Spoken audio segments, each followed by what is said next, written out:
ग्वालियर के बधीशाला के नाम से विख्यात ये तपस्थल सैकड़ों वर्ष प्राचीन तपस्वी संतों का स्थान है। ये स्थान श्री रामानंदाचार्य संप्रदाय के निर्मोही अखाड़े से संबद्ध है। यह पावन स्थान श्री पूरन बैराठी पीठाधीश्वर गुरु परंपरा से जुड़ा सिद्ध स्थान है। प्राचीन इतिहास में सैकड़ों वर्ष पूर्व ये स्थल घना वन क्षेत्र था। निकट में स्वर्ण रेखा नामक निर्मल जल युक्त नदी बहती थी। यहाँ संतों का विशाल समूह तपस्या करता था। सैकड़ों वर्षों से ये संतों की तपस्थली रही। शहीद सम्मान अभियान के संयोजक चौधरी हरपाल सिंह राणा बीते दिनों जब ग्वालियर गए तो इस स्थान में पहुँचे और संतों से बात की। परमानंद दास जी महाराज से शुरू होते हुए 9वीं पीढ़ी पर श्री गंगादास जी महाराज हुए। उनके समय में महारानी लक्ष्मीबाई के पिताजी का नाम था मोरपंथ और उनका नाम लक्ष्मीबाई का नाम था मनु। तो ये 5 साल की आयु में मोरपंथ उनकी अपनी बच्ची को लेके आए और कहा गंगादास जी महाराज से, गुरुजी हमारी परंपरा यहाँ से शुरू हुई है तो मैं भी अपनी बच्ची की परंपरा यहाँ से शुरू करना चाहता हूँ। उसके बाद महाराज जी ने उनको मंत्र दिया, शिक्षित किया और उसके बाद वो रानी लक्ष्मीबाई यहाँ से पिता के साथ में चले गए। 1857 में ये स्थान सारे विश्व में चर्चित हुआ। उस समय इस सिद्धपीठ के 9वें पीठाधीश्वर श्री महंत श्री गंगादास जी महाराज थे। बताया जाता है कि स्वाधीनता संग्राम सेनानी झांसी की रानी वीरांगना लक्ष्मीबाई ने यहाँ श्री गंगादास जी महाराज की शरण में वीरगति प्राप्त की थी। उनके पार्थिव देह की रक्षा करते हुए इस अखाड़े के 745 संतों ने वीरगति प्राप्त की थी। 1857 में अंग्रेजों ने इस स्थान को पुनर्तः तहस नहस कर दिया था और जागीर जब्त कर ली थी। श्री गंगादास जी महाराज ने पुनः अपने प्रयास से इसे आबाद किया। आइए आपको बताते हैं कि डॉक्टर ब्रजपाल सिंह संत, जिन्होंने श्री गंगादास जी पर शोध किया है, का क्या कहना है। 1978 में मेरठ विश्वविद्यालय से मैंने महात्मा गंगादास के कथा काव्यों पर काम किया है, लेकिन मेरा शोध प्रबंध 6 वर्ष में पूरा हुआ। क्यों कि कोई पुस्तक लिखित रूप में मुझे नहीं मिली। मैं मठों पे, गद्दियों पे, महात्माओं के पास, विद्यालयों में घूमता रहा, पुस्तकें इकट्ठा करता रहा। मेरा क्षेत्रीय कार्य पहले उनका साहित्य इकट्ठा किया। जब मुझे उसमें बड़ी अच्छी खुशबू दिखाई दी तो फिर मैंने उसके ऊपर कार्य किया।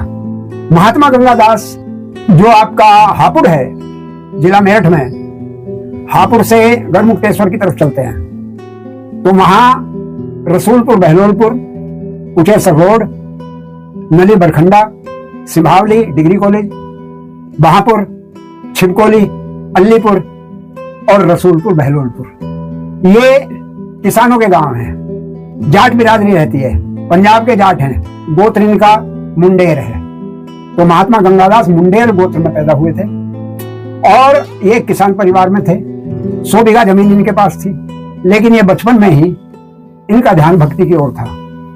जब ये भक्ति की ओर चलने लगे तो विष्णुदास फकीर, जो एक बहुत बड़े योगी थे, महात्मा थे, और वो बूढ़ों का सैदपुर, जिनकी एक छावनी भी है मिलिट्री में, वहां वो रहते थे। वो उनके पास गए और कहने लगे मुझे शिष्य बना लीजिए। ये 30 वर्ष तक काशी रहे। इन्होंने निरुक्त, संगीता, वेद, शास्त्र, महाभारत, रामायण, मानस सबका अध्ययन किया और अध्ययन करके जब ये आए और फिर विष्णुदास फकीर के पास गए तो विष्णुदास फकीर अपनी गद्दी को छोड़ करके भगे और जाके इनके चरणों में गिर गए। अरे गंगादास जी, आप तो मेरे गुरु हो। ये श्री चंद्राचार्य जी की पाठशाला में वाराणसी में इन्होंने 30 वर्ष तक अध्ययन किया। ये चांदनी रात में दोनों हाथों से लिख सकते थे, दोनों हाथों से अलग अलग जो है किताबें लिखते रहते थे। इनकी दृष्टि बड़ी तीव्र थी। बाल ब्रह्मचारी थे। 90 वर्ष इनका जीवन काल रहा। 1913 में इनका देहावसान हुआ, बसंत पंचमी के दिन। आज भी वहाँ मेला लगता है।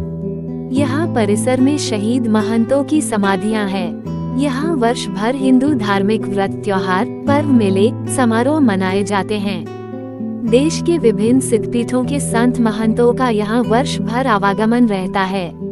आपको बता दें कि श्री गंगादास जी ने जहाँ वीरांगना का अंतिम संस्कार किया था, वहीं उनकी वर्तमान समाधि स्थित है। महान संत गंगादास जी, जिन्होंने अनेकों प्रकार से अलग अलग क्षेत्र में कार्य किया, भाषा के ऊपर भी कार्य किया, स्वतंत्रता आंदोलन में भी कार्य किया, और जो महान क्रांतिकारी झांसी की रानी के पिताजी के भी गुरु थे, और झांसी की रानी भी उनको अपना गुरु मानती थी।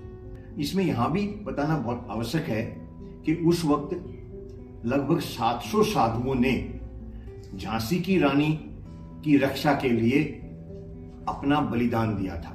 उन साधुओं को सम्मान दिलवाने का सरकारी तौर पर प्रयास पत्राचार यहां से दिल्ली से करेंगे।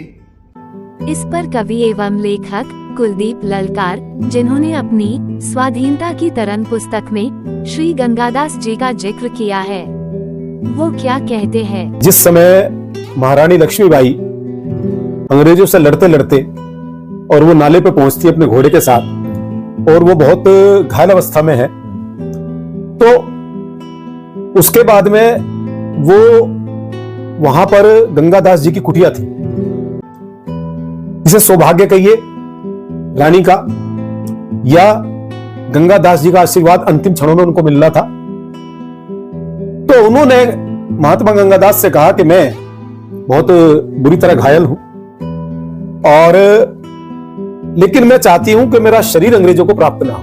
तो तब उन्होंने पूछा कि तो बताओ, बोले जैसा भी आप ठीक समझे, लेकिन मेरा शरीर उनको मिलना नहीं चाहिए। तब उन्होंने अपनी घास फूस की कुटिया में महारानी लक्ष्मीबाई का शरीर रख उन्होंने प्राण त्याग दिए थे, और तब उसको स्वाहा कर दिया, यानी कि अपनी कुटिया को महारानी लक्ष्मीबाई की चिता में परिवर्तित कर दिया, और उनकी जो अंतिम इच्छा थी उसको पूर्ण किया। देश के राष्ट्रीय तीर्थ हल्दी घाटी हो अथवा जलियांवाला बाग, इनकी तुलना में ये बलिदान स्थल भी अपना उतना ही महत्व रखता है। यहाँ आने वाले राष्ट्रभक्तों की यह मांग वर्षों से है कि वीरांगना लक्ष्मीबाई की समाधि परिसर में संत शहीदों का भी स्मारक बनाया जाए, एवं वीरांगना के गुरु श्री गंगादास जी महाराज की प्रतिमा की स्थापना हो। आने वाली पीढ़ी को, आने वाले लोगों को पता तो चले यहाँ शहीद हुए, संत शहीद हुए।